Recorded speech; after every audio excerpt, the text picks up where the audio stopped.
One of the things that bothers me is when I talk to people about marriage education, they think I'm talking about premarital education. Premarital education is one place along the life cycle where you can deliver this information, and it's a very good place, but there are lots of other places, like in middle school and high school and college, and to dating couples and cohabiting couples and couples who've had a child out of wedlock or several children out of wedlock, newlyweds, engaged couples, premarital, new parents, parents of adolescents, one of the danger points, second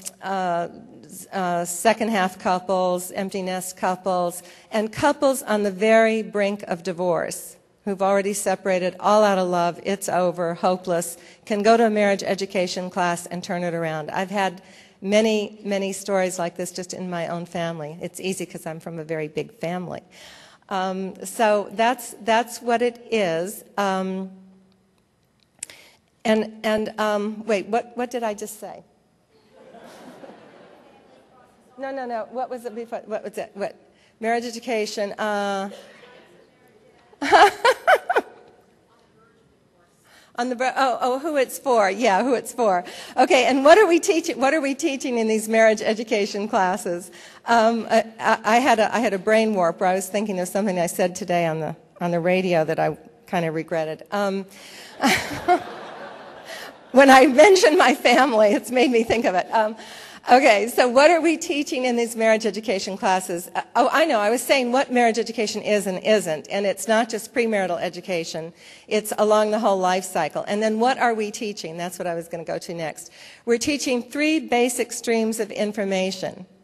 Okay, we're teaching the benefits of marriage, because when you take your marriage vows, you say for better and for worse. But most couples don't really think it's going to get that much worser, And when it gets really worser, and it's really down there being worse, it's really important that couples know the benefits of marriage. And we haven't been good as a culture. We've been saying, all family forms are equal, as long as kids have one adult or something. The research is overwhelming and compelling, and it's really, really clear that marriage benefits men, women, and children. Intact first marriages benefits men, women, and children on everything we can find to measure. And it's important to get that information to couples as part of our marriage education programs.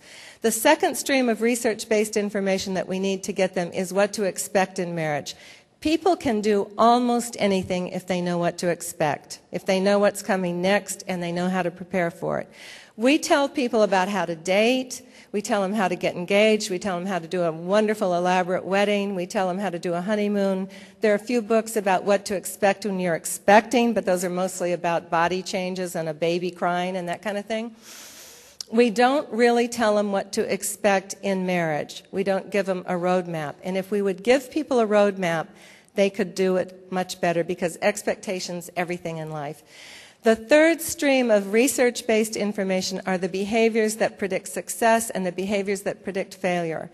To me, it's almost criminal that we have spent tax dollars in our universities and we now know this information and we're not getting it to people, because marriage is one of the most important health indicators, health predictors.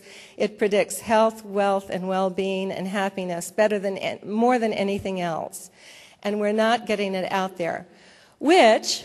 One of the really good pieces of news is that the government has been watching what we were doing for 12 years. I mean, we were no dummies. We held the first few meetings in Washington, D.C., and we invited anyone that would come over from the government to come for free, come and look. And they did look. And so they watched, and they said, we're spending billions and billions of dollars downstream on family breakdown, and what is the government supposed to do? Well, it's supposed to do a couple of things. One is to protect the citizens from outside invaders, and the other one is to educate us about how to take care of ourselves from pollution or smoking or, all the bad things. Help us be smarter about taking care of ourselves.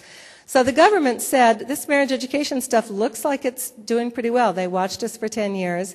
And then Congress voted landmark legislation, history-making legislation, and they did what I call, in 2006, they voted on an experiment or a contest.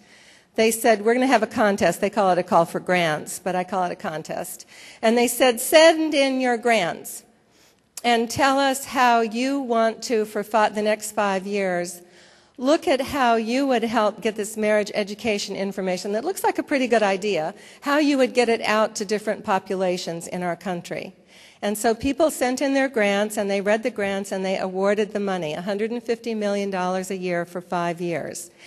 That was good news because it was affirmative. It meant that the government, you know, they're not going to fund something without looking it over. So they looked at the research, they looked at the programs we've developed, they looked at the whole idea, and they got the Senate and Congress to approve it, which is why we are in California tonight. When I said we take the conference all around the country to a different state to try to pollinate in different areas. You know, when we leave, we hope we leave a lot of trained marriage educators and a lot of coalition members behind. But we've never brought it to California because California is really expensive, okay? It's really hard to bring a conference here, our kind of conference where people aren't funded by IBM or something. But we felt that we really just had to do it because when the grants were awarded, California got more money than anywhere in the country. Now that still is not much money. I think it's like 32 cents a person or something per year, which is kind of insulting when you know that the problem is so big, $146 billion a year, and it's just this little bit of money. But not only did California get the most money, they have an incredible, extraordinary team on the ground. And we know in this marriage education movement that everyone is watching California. All eyes are on California. And you know, the old saying is that as California goes, so goes the nation.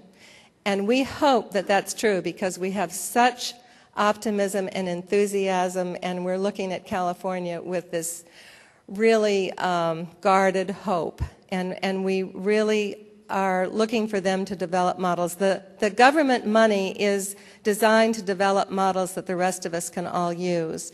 We're also very excited about the California model because the California team is so incredibly generous. They believe in giving it away. They give away whatever they're doing.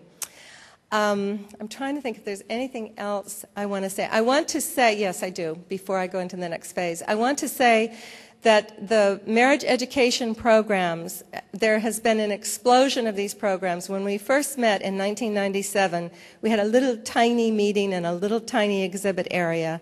And each year there are more programs, more exciting, more innovative programs. And I hope you will. I know this is a crazy, jam-packed meeting, but I hope you will find a way to make time to visit the exhibit area. It's like a conference within itself. And so try to do that maybe at lunchtime. At lunch, the hotel is going to be selling sandwiches in the exhibit area, which will make it easier. You can buy a sandwich and go around, try not to drip on the exhibits when you're eating, but they don't care. They just want you to come by. So do that. And then the other thing about this meeting that is important is like Harville Hendricks and Helen McCully Hunt were talking about the in-between last night. Well, what's so important at this meeting is it's the one time each year we're all gathered in one place. And the in-between is very important. And by that I mean the in-between the people, but I also mean the in-between the scheduled sessions. And there's not much time, but don't rest while you're here. Rest when you get home. Try to get up in the morning at 7:30 and go to the round tables. Try to drag yourself to the networking meetings at the end of the day. They are really important, you know, this coming together of people. Look in your pack.